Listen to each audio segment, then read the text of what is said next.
Cette semaine, sur ANN, Robert Falkenberg, ancien président de l'Église adventiste du 7e jour, meurt à l'âge de 74 ans. Un membre de l'Église adventiste au Kazakhstan est condamné à servir 2 ans dans un camp de travaux forcés accusé d'incitation à la haine religieuse. Et l'Église lance son programme de prière annuel pour l'effusion du Saint-Esprit. Ces histoires et d'autres à suivre.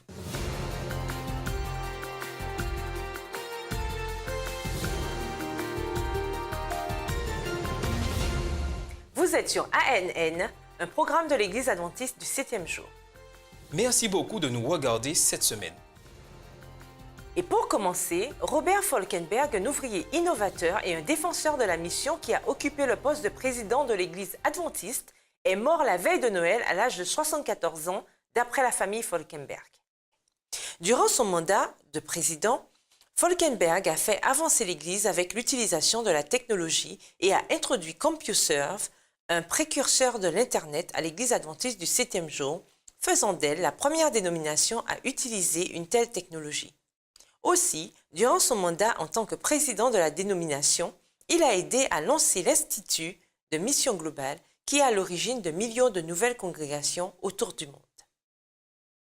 La passion de Falkenberg pour la mission et l'évangélisation ne s'est pas éteinte après qu'il eut démissionné de ses fonctions en tant que président en 1999. Falkenberg a continué à développer un programme appelé Share It, en français Partagez-le, qui est une formation à la mission et à l'évangélisation individuelle et pour les églises locales pour tenir des campagnes d'évangélisation dans leur communauté et à l'étranger.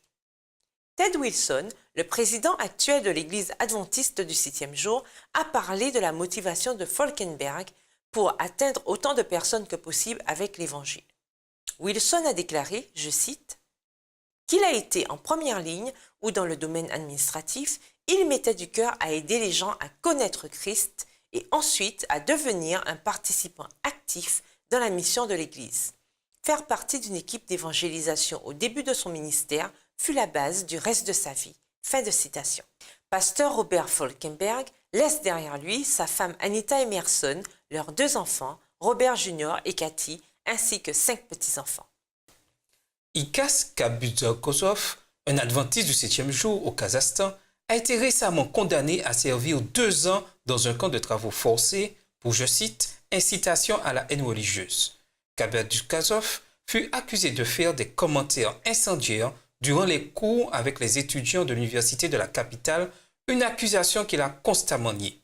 Le 22 décembre, un juge du tribunal municipal a décidé de rouvrir l'affaire et d'entendre des preuves audio et vidéo, le procureur demandant une plus lourde peine.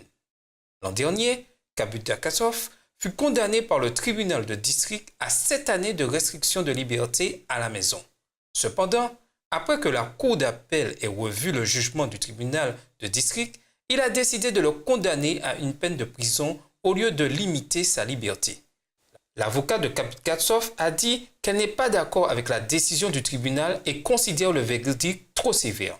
Chaldekova Kulmira veut faire appel avec le consentement de son client. Mikhail Kameski, président de l'Église adventiste du 7e jour dans la région eurasienne, a dit dans un courriel, je cite, « Nous sommes unis dans la prière pour notre frère et sa famille. S'il vous plaît, invitez notre famille mondiale à se joindre à nos prières pour sa liberté. » Fin de citation. L'Église adventiste du 7e jour a décidé que les 10 jours de prière annuels seraient du 6 au 16 janvier. C'est une période durant laquelle les membres dans le monde entier prennent le temps collectivement ou individuellement de prier pour l'effusion du Saint-Esprit. Le thème de cette année est « Demeurer en Christ ». L'Association pastorale des adventistes du 7e jour nous en dit plus. Chers amis, je sais que beaucoup d'entre nous attendent la venue de notre Seigneur Jésus-Christ. Mais une question reste en suspens. Est-ce que nous nous sommes réunis à l'église ou en famille pour rechercher le Seigneur dans la prière pour l'effusion de l'Esprit? Si la réponse est non, joignez-vous à nous du 6 au 16 janvier 2016. Rassemblons-nous à l'église, réunissons-nous en famille, expérimentons l'effusion du Saint-Esprit et peut-être verrons-nous le Seigneur revenir très bientôt.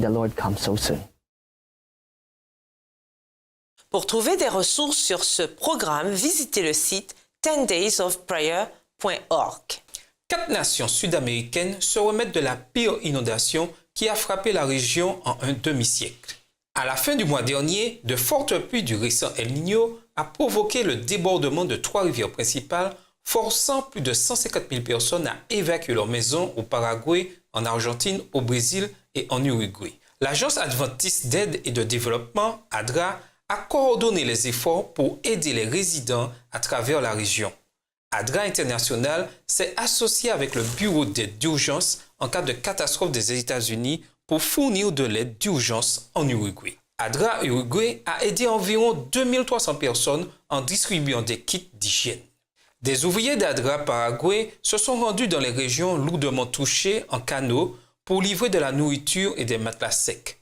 Des volontaires de ADRA Argentine ont organisé un service de nettoyage et ont distribué des kits de nettoyage dans les régions touchées. 5 étudiants adventistes du 7e jour sont morts et 11 autres ont été blessés dans un accident de voiture en Papouasie-Nouvelle-Guinée. L'accident s'est produit le 28 décembre alors que les élèves revenaient d'une convention organisée par l'organisation régionale CEPIC Adventist Students Association ou SEASA dans un véhicule de 36 places. L'accident est dû à une défaillance du moteur. Des funérailles communes des étudiants ont eu lieu le jeudi 7 janvier dernier. Les dirigeants de l'église locale se sont engagés à soutenir les familles de ceux qui sont décédés dans l'accident et à s'occuper des blessés. Un comité de membres d'église des congrégations adventistes dans la ville de Wewak fut créé pour offrir autant d'aide que possible. Le comité a demandé aux membres d'église et à la communauté de participer aux dépenses médicales et aux frais d'obsèques. L'Université adventiste du Pacifique a aussi promis son aide. Les églises de la capitale de la Papouasie-Nouvelle-Guinée, Port Moresby, trouvent aussi des moyens pour aider en levant des fonds. Une équipe de médecins adventistes s'est rendue dans la ville avec du matériel médical pour aider à traiter les blessés. Et d'anciens membres de SEASA se sont aussi rendus dans la ville pour proposer leur aide et leur encouragement à la communauté de SEASA. Un établissement scolaire adventiste aux États-Unis dans l'État de l'Oregon a réouvert cette semaine après avoir subi plus de 2 millions de dollars de dégâts durant les tempêtes hivernales récentes et les fortes pluies. L'établissement scolaire Milo, un pensionnat adventiste, a été forcé de fermer plus tôt aux vacances de Noël afin d'enlever des arbres renversés, réparer les toits qui fuyaient et nettoyer les dortoirs inondés. La tempête hivernale a coupé le courant de presque 25 000 maisons locales et entreprises dans l'État et l'école a été privée d'électricité pendant 5 jours. Bien que l'école ait subi des dégâts substantiels, personne n'a été blessé. Une équipe de secouristes d'urgence a évalué les dégâts puis a couvert les toits des dortoirs avec des bâches et ont installé des machines pour sécher les bâtiments inondés. Après inspection, elle conclut qu'il fallait réparer 41 des 150 chambres des dortoirs de l'école. Le réaménagement des dortoirs des garçons et des filles en même temps a commencé avec l'enlèvement des cloisons et la moquette mouillée. Les toits des dortoirs ne peuvent être scellés jusqu'à ce que la saison des pluies se termine, ce qui signifie que certains étudiants devront déménager dans des chambres qui ne sont pas endommagées. Le principal de l'école, Randy Thompson, a déclaré que l'assurance couvrirait 1,5 million de dollars, y compris les frais de nettoyage et la reconstruction des lieux inondés tels que la consolidation des toitures, des 2 dortoirs et du bâtiment de technologie. Mais 500 000 dollars sont encore nécessaires pour gérer les dégâts causés par la neige trempée par la pluie. Les Philippines sont en ce moment traversées par le typhon Nona qui est connu à l'échelle internationale sous le nom de typhon Milor. La tempête a tué plus de 40 personnes, détruit près de 100 000 maisons et déplacé des centaines de milliers d'habitants.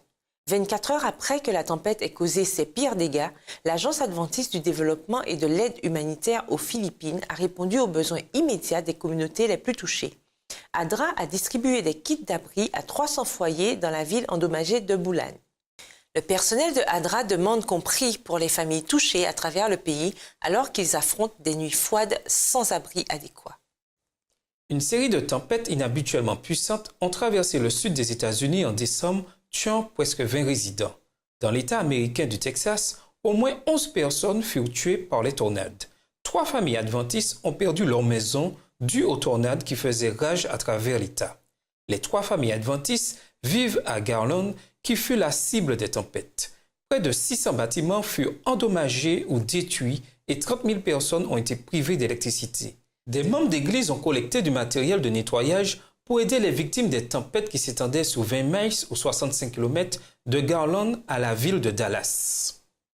L'église adventiste du 7e jour, Joshua, s'est associée avec d'autres églises adventistes locales en partenariat avec le Secours adventiste pour collecter du matériel de nettoyage. Le matériel, qui comprenait de la javel, des éponges, des gants de travail, des sachets poubelles et des serpillières, fut envoyé à Garland Fetch Community Church, où le Secours adventiste a son siège opérationnel. Le Secours adventiste et d'aide humanitaire de la région de Dallas a aussi travaillé avec la National Voluntary Organization Active in Disaster, en français Organisation bénévole nationale active en cas de catastrophe, pour rassembler les kits de nettoyage et les distribuer aux familles touchées. Presque 4000 jeunes venus de plus de 50 pays se sont rencontrés dans l'État américain du Kentucky au début de ce mois-ci pour une convention annuelle des jeunes pour se concentrer sur le retour de Jésus et l'importance du service. La convention de 5 jours, Génération de jeunes pour Christ, ou GJC, s'est déroulée au Kentucky International Center. Le thème de cette année était appelé, choisi, fidèle. Les organisateurs ont déclaré que c'était la deuxième plus grande convention depuis la création de l'organisation en 2002. D'après Moïse Ratsara, nouveau président élu de la GJC, les participants de différentes cultures et nationalités se sont rassemblés parce qu'ils étaient unis par un puissant désir de partager le message des 3 anges d'Apocalypse 14 qui met l'accent sur le retour de Jésus. Le précédent président de la GJC, Natasha Neblett, a parlé de l'importance de l'amour durant son discours d'ouverture. Elle a déclaré, je cite, « Il y a une chose et une seule chose qui nous gardera fidèles à Jésus-Christ à travers toutes les épreuves, et c'est le point qui définit le peuple du reste. Et c'est l'amour, le grand amour du Tout-Puissant. » Fin de citation. Les participants ont pris à cœur le message quand ils se sont embarqués dans plus de 40 bus pour visiter les résidents locaux.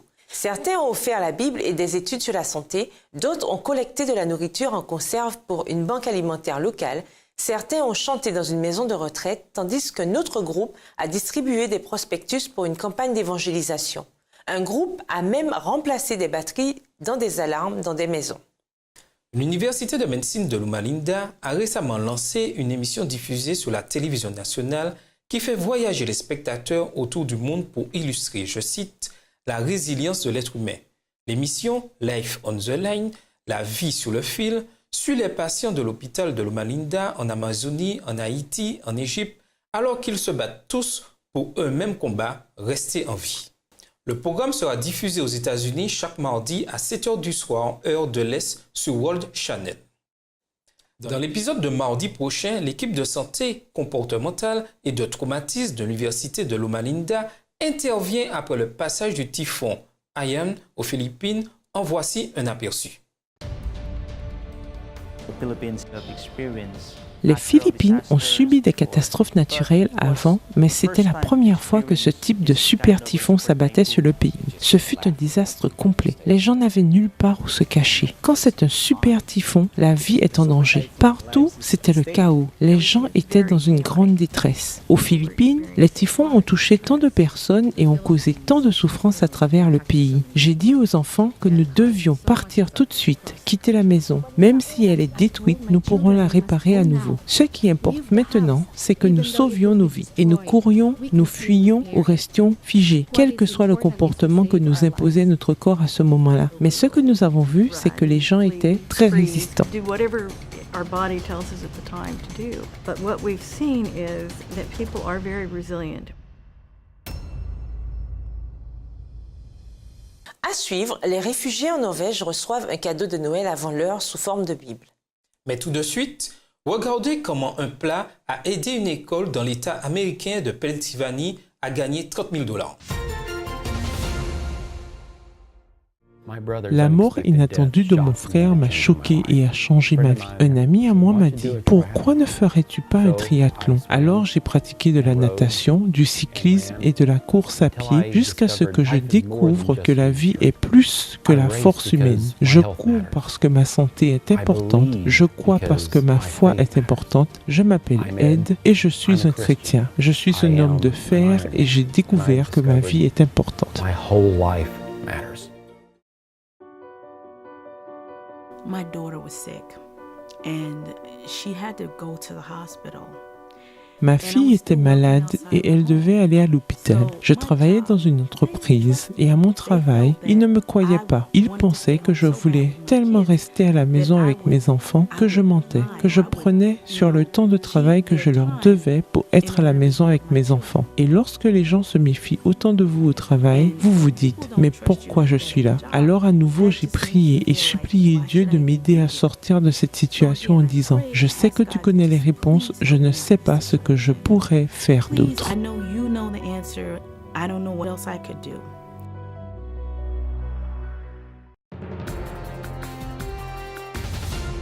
Bonjour à tous.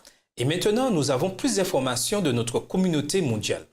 Grâce à l'expertise culinaire d'un élève de CE2, Jackson Fulmer et sa famille, l'école chrétienne Mountain View a reçu un chèque de $30 000 en récompense pour avoir gagné le grand prix d'un concours national de cuisine. Grâce à l'expertise culinaire d'un élève de CE2, Jackson Fulmer et sa famille, l'école chrétienne Mountain View a reçu un chèque de $30 000 en récompense pour avoir gagné le grand prix d'un concours national de cuisine. Jackson s'est inscrit au concours des débutants Uncle Ben's l'an dernier avec une vidéo originale de lui habillé en super-héros Uncle Ben Boy pour s'inscrire au concours alors qu'il cuisinait son plat préféré du haystack. Un haystack qui ressemble à une salade taco est un plat aimé de plein d'adventistes aux États-Unis. Après être arrivé en finale avec 24 autres candidats, il fut alors sélectionné parmi les 5 gagnants du Grand Prix. Une cérémonie spéciale fut tenue à l'école adventiste le 17 décembre avec des représentants de Mars Food, une compagnie associée à l'entreprise Uncle Ben's, la Fédération de Pennsylvanie et même le maire. Durant la cérémonie, des représentants de Mars Food ont remis un chèque de $30 000 à l'école. La moitié de la somme gagnée ira à Jackson et sa famille, tandis que l'autre moitié sera reversée à l'école. Les dirigeants de l'école sont en train de déterminer les meilleures façons d'utiliser l'argent. Jackson a confié que lui et ses camarades voulaient au départ acheter une machine à crème glacée pour l'école, mais ils ont décidé qu'une machine à smoothie serait une option meilleure, plus saine. L'Église adventiste du 7e jour au nord de la Norvège a récemment distribué des Bibles en arabe et en persan à des réfugiés qui voulaient avoir leur propre copie des Saintes Écritures, alors qu'ils poursuivaient leur périple.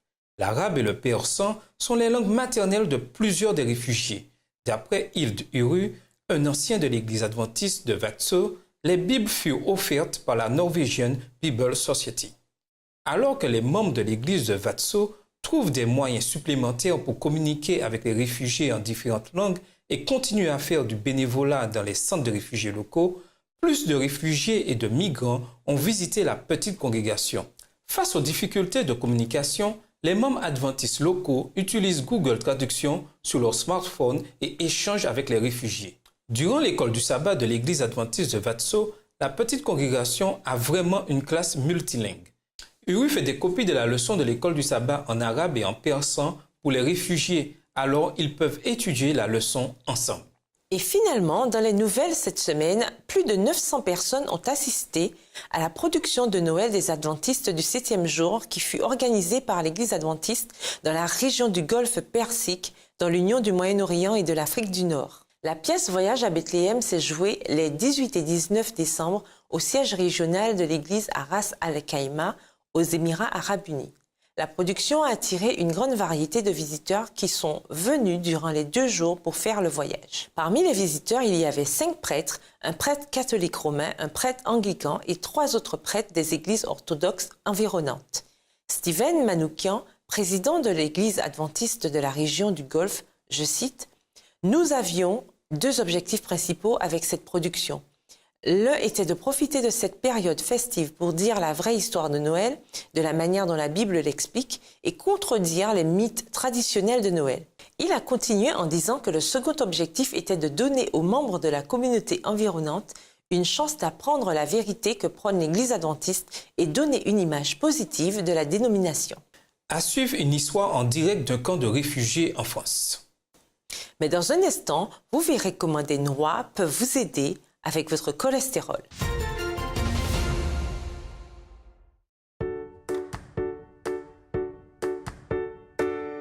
La plupart des adultes américains ignorent qu'ils consomment trop de sodium dans leur alimentation et plusieurs s'en moquent. D'après le Conseil international d'information sur l'alimentation, 70% des 1003 adultes sondés ne savaient rien des conseils sur l'utilisation du sodium. 59% ne se sentaient pas concernés sur la quantité qu'ils consomment. La plupart des Américains en consomment 2 fois plus que la quantité recommandée. C'est un fait. Mais il y a de l'espoir. Essayez de réduire votre consommation à moins de 2300 mg ou à moins de 1500 mg si vous avez plus de 51 ans, que vous êtes afro-américain, quel que soit votre âge, ou si vous souffrez d'hypertension, de maladie du foie ou de diabète. La bonne nouvelle est que le goût pour le sel est acquis en supprimant au fur et à mesure la nourriture industrielle et l'ajout de sel dans nos aliments. Vos papilles gustatives s'adapteront de même que votre tension artérielle. Nous voilà de retour. Voulez-vous baisser votre taux de cholestérol et réduire de moitié vos risques de crise cardiaque? C'est aussi simple que prendre une poignée de noix. L'Université de médecine de Loma Linda veut vous aider pour vos résolutions de la nouvelle année. LLUH lance une émission en ligne appelée Live It, en français Vis-le, qui donne aux téléspectateurs de simples conseils pour vivre en meilleure santé et plus longtemps, basés sur les recherches à l'Université Loma Linda. Voici un extrait de Live It. C'est le premier épisode.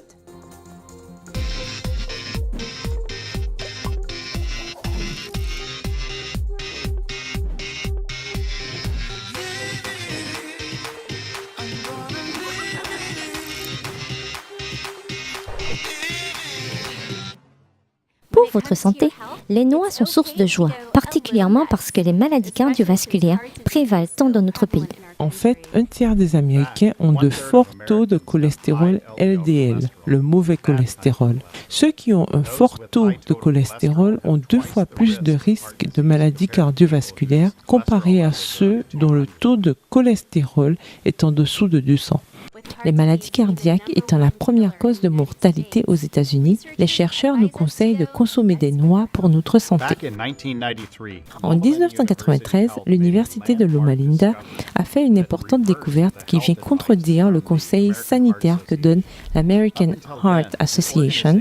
Jusqu'ici, l'organisme recommandait au public de ne pas manger de noix à cause du fort taux de graisse qu'elle contient. Le docteur John Sabaté vient de découvrir que l'ajout d'1 ou 2 portions de noix à notre régime quotidien pourrait réduire le risque de crise cardiaque de moitié. Au début des recherches, les chercheurs ont mis les cobayes au régime pendant 2 mois. L'association appelle cela « première étape pour réduire votre taux de cholestérol ». La moitié de ces personnes ont eu la même nourriture avec 20% des calories provenant de noix. Le mois suivant, les groupes ont permuté. Le régime avec les noix réduit bien plus le cholestérol, particulièrement le cholestérol LDL, considéré comme étant le plus mauvais cholestérol, sans changement du bon cholestérol appelé HDL. Pas la graisse si riche et insaturée, mais la bonne graisse dont nos corps ont besoin pour réduire le LDL, le mauvais cholestérol dans notre sang. De plus, les noix ont une grande quantité d'oméga 3, des acides gras. Les oméga 3 aident à réduire le niveau de triglycérides, un type de graisse dans notre flux sanguin. Mais les noix sont aussi pleines de protéines. Que vous en consommiez en grande quantité ou pas, l'apport en protéines est toujours plus élevé que les protéines qu'on trouve dans la viande et les produits carnés. En plus, la graisse et des protéines, les noix ont beaucoup d'autres micronutriments tels que les minéraux, les vitamines. Depuis plus de 20 ans, le docteur Sabaté étudie l'effet des noix sur notre santé et conclut que 1 ou 2 portions de noix par jour réduit le taux de cholestérol de 10%. Alors, quels sont les conseils santé du jour? Mangez une poignée de noix par jour pour réduire vos risques de maladies cardiovasculaires de moitié et réduire votre taux de cholestérol. Chaque matin, quand je prends un smoothie, je prends quel que soit le bon fruit qui est disponible et puis 2 ou 3 poignées de noix et ceci est parfait avec un smoothie. D'autres façons d'incorporer des noix dans votre régime sont d'en mettre sur vos salades au lieu des croûtons ou de les ajouter aux pizzas ou aux pâtes. Voilà votre astuce du jour, vous disant comment vous pouvez vivre en meilleure santé et plus longtemps. Pendant les prochains mois, vous aurez la possibilité de lire des passages sur Facebook des extraits du livre de mission de l'Église adventiste du 7e jour intitulé Health and Wellness, Secrets that will change your life. Comprenez santé et bien-être, des secrets qui changeront votre vie. Angela Tape nous en dit plus. Une nouvelle année apporte avec elle de nouvelles opportunités, de nombreux objectifs et de nouveaux défis. Beaucoup de personnes autour du globe prévoient de perdre du poids cette année. Nous voulons vous aider à emprunter un chemin qui changera encore plus votre vie. Commençons 2016 du bon pied avec Health and Wellness, Secrets That Will Change Your Life. Santé et bien-être, des secrets qui changeront votre vie. Ce livre couvre plusieurs aspects de notre vie. Il vous donnera des astuces pour guérir votre corps et booster votre morale avec une bonne nutrition, bâtir des relations qui vous rendent plus fort, éviter des éléments à risque qui peuvent provoquer le cancer, le diabète, les maladies cardiovasculaires et l'obésité, se libérer de l'addiction et bien plus encore. Sur la page Facebook des Églises adventistes, nous espérons que vous vous joindrez à nous pour le mercredi bien-être afin de discuter d'un chapitre de ce livre. Partagez avec nous votre citation préférée ou la leçon que vous avez tirée du chapitre de la semaine. Découvrez ce que les autres ont trouvé de plus intéressant et encourageons-nous alors que nous avançons en faisant des changements positifs. Suivez-nous sur facebook.com, The Advantage Church. Chaque semaine, vous pouvez lire le chapitre de Health and Wellness gratuitement en ligne ou sur votre téléphone portable ou tablette. Vous pouvez aller sur sharinghope.com ou chercher l'application sur iTunes ou Google Play. Vous pouvez aussi acheter un exemplaire du livre sur adventistbookcenter.com. Nous espérons qu'en lisant ce livre ensemble, cela vous inspirera à faire des changements positifs dans votre vie et à partager ce que vous avez appris et expérimenté avec d'autres personnes. Read it, live it, share it. Et maintenant, écoutons David Trim pour un clin d'œil sur l'histoire de l'adventisme. Cette semaine, découvrez des informations sur une vision qu'un cofondateur de la dénomination a reçue sur le rôle des organisations et entités adventistes dans le monde. Welcome to This Week in Adventist History. Bienvenue dans la rubrique Histoire de l'adventisme de cette semaine. Le 3 janvier 1875, Ellen G. White a eu une vision montrant que l'œuvre des adventistes du 7e jour devait s'étendre et se développer pas seulement dans les États de l'Ouest américain, mais aussi autour du monde.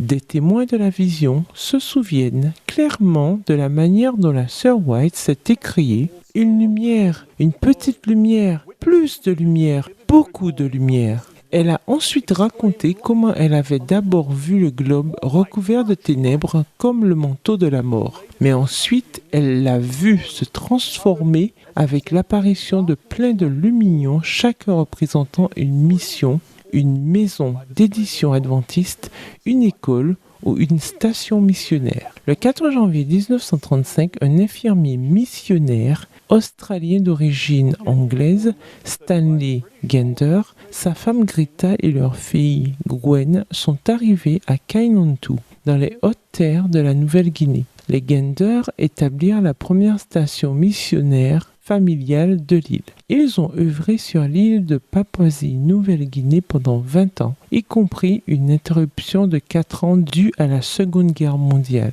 Stanley Gander est mort en 1969. Aussi, le 7 janvier 1985, la Fédération de l'Union du Mexique du Sud fut divisée en deux avec l'Organisation de l'Union du Mexique du Sud. Aussi, le 7 janvier 1985, la Fédération de l'Union du Mexique du Sud fut divisée en deux avec l'Organisation de l'Union du Mexique du Sud. À cette époque, le nombre de membres au Mexique s'élevait à 197 000.